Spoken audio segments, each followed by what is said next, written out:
ঝা চকচকে English medium কিংবা বিভিন্ন ধরনের কিন্ডারগার্টেনের প্রচার প্রসার এবং বিজ্ঞাপনের মধ্যে যখন সরকারি প্রাথমিক বিদ্যালয়ে ছাত্রছাত্রীর সংখ্যা নিয়ে চিন্তিত হয় কর্তৃপক্ষ, তখন কোনো একটি সরকারি প্রাথমিক বিদ্যালয়ে তাদের সন্তানদের ভর্তি করার জন্য ফর্ম তুলতে মধ্যরাত্রি থেকে অভিভাবকদের প্রতীক্ষা বেনজির দৃষ্টান্ত। বলছে এই স্কুলে ডিসিপ্লিন ভালো, স্যারটা ভালো, পড়াশোনা ভালো, এবার আমার বাচ্চাটাকে দেবো, যদি নাই শিখতে পারলো, ওর জন্য সবাই বলছে যে এই স্কুলে ভর্তি করতে। আপনার কোথায় বাড়ি? এই তো বাইগাছি নিউ বয়েজ ক্লাব। হ্যাঁ আছে, কিন্তু এটার মতো অতটা ভালো না নাকি? তো বাড়ির কোনো বাচ্চা পড়েছে এর আগে স্কুলে? এই প্রথম পড়বে। কটার সময় এসছেন? 3:15 সময়। 3:15। কতগুলো ফর্ম দেবে জানেন? 75টা। আচ্ছা, তো এখন পর্যন্ত কতগুলো লাইন হয়েছে মোটামুটি একটা আন্দাজে? 50 জন হয়ে তো গেছে। আচ্ছা, তাহলে কি নিশ্চিত পাবেন তো ফর্ম? হ্যাঁ অবশ্যই। তাহলেও ভোর রাত্রে আসার কি কারণ ছিল? মানে শিওর হওয়ার জন্য। বেনজির ঘটনাটি নদিয়ার শান্তিপুর শহরের বাইগাছিপাড়া কৃত্তিবাস প্রাথমিক বিদ্যালয়। বিগত বেশ কয়েক বছর যাবৎ স্কুলের ভর্তির বিজ্ঞপ্তি জারি হলেই অভিভাবকদের লম্বা লাইন চোখে পড়ে। এক্ষেত্রে এদিন সকাল 11টায় ফর্ম দেওয়ার কথা থাকলেও তার আগের দিন মধ্যরাত্রি থেকে প্রবল এই ঠান্ডার মধ্যেও স্কুলের বারান্দায় অভিভাবকরা প্রতীক্ষায় রয়েছেন। সকাল 9টা পর্যন্ত আনুমানিক প্রায় 70 জন। ইতিমধ্যেই কেউ বসে, কেউ দাঁড়িয়ে, কেউ বা অন্য কাউকে বলে রেখেছেন লাইনে। তবে তাদের অনেকের বাড়িতে এই বিদ্যালয়ের ছাত্র ছিল, আবার শুধুমাত্র লোক মুখে শুনেই দৌড়েছেন।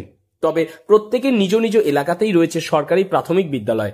পরিকাঠামোগতভাবে একই সুবিধা থাকলেও তাদের কথা অনুযায়ী এখানকার শিক্ষক শিক্ষিকাদের আন্তরিক প্রচেষ্টা অনেক বেশি।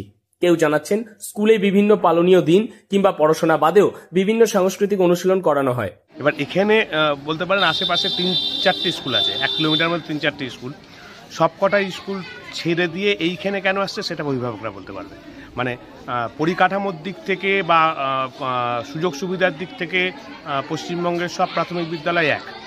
আমাদের স্কুল যে সুযোগ সুবিধা পায় বা আমাদের স্কুলের বাচ্চারা যে সুযোগ সুবিধা পায়, পাশের স্কুলের বাচ্চারাও সেম সুযোগ সুবিধা পায়। কিন্তু কেন তারা সেই স্কুল ছেড়ে আমাদের স্কুলে আসে সেটা তারাই বলতে পারবে। আমরা আমাদের মতো পরিষেবা দেওয়ার চেষ্টা করি। বাচ্চাদের যেটা করানোর, সঠিক সময়ে স্কুল শুরু করা, সঠিক পদ্ধতিতে পড়ানো, তাদের নিয়মিত পরীক্ষা নেওয়া, এই যেগুলো করি সেগুলোই করছি অন্যান্য স্কুলের মতো। এখনও পর্যন্ত এটা আমরা বারবার অনুরোধ করেছি সরকারের কাছে যে অন্তত এলাকার স্কুলের ছাত্ররা এলাকায় ভর্তি হবে। কিন্তু এখানে হয় কি, গত বছরও সেম প্রবলেমটা হয়েছিল যে এলাকার লোকজন জানে তারা স্কুলে ভর্তি হবে, কিন্তু আমাদের এই ফর্মটা যখন দেওয়া হয় তখন দেখা গেছে বাইরের লোক বেশি। এলাকার লোক আমাকে এসে লাস্টে এসে অভিযোগ জানিয়েছিল যে স্যার আমাদের ছেলেমেয়েরা তাহলে কোথায় যাবে। আমি গতবার কথা দিয়েছিলাম, এবারও বলছি, আমাদের এই চত্বরে অন্তত বাইগাছিপাড়ার যারা স্থায়ী বাসিন্দা, যারা এখানকার লোকজন, তাদের বাচ্চাদের অন্য কোথাও যেতে হবে না। তাদের ভর্তি নেওয়ার পর আমি অন্য দিককার বাচ্চারা ভর্তি নেব।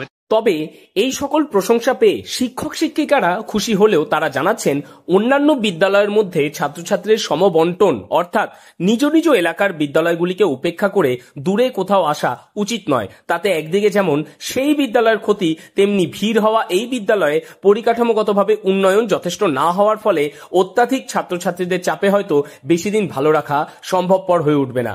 কিন্তু অভিভাবকদের তা বোঝানো সম্ভব হয়নি বিগত বেশ কয়েক বছর ধরে। তাই আজকের এই সুখ্যাতি হয়তো আগামীতে নষ্ট হয়ে যেতে পারে। অন্যদিকে অভিভাবকদের কেউ জোর করে ফিরিয়ে দেওয়া যাচ্ছে না, তাই উভয় সংকটে পড়েছেন তারা। তবে নিজ নিজ এলাকায় ছাত্রছাত্রীরা ভর্তি হোক, এই রকমই নিয়ম আনার হয়তো সময় এসেছে বলেই মনে করছেন বিদ্যালয় কর্তৃপক্ষরাও। নদিয়া থেকে মৈনাক দেবনাথের রিপোর্ট, লোকাল 18 বাংলা।